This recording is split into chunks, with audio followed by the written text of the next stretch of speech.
What's up mga boss? Dito na tayo sa ito yung gagawin natin ngayon. Papalitan natin yung basag na yun.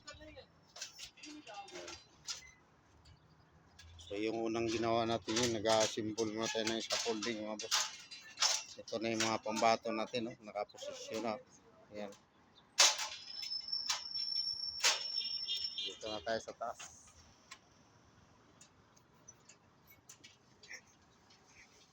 Ayan na yung mga pambato natin mga boss. Oh. Naka-ready na. Oh. Laging ready. Oh. Ayan.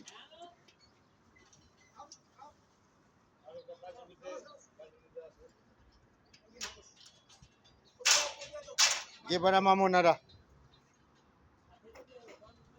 So ganito lagi yung ginagawa natin mga boss. Kailangan na ayusin mo natin yung scaffolding. Dapat safety ito para sa mga gagawa safety rin.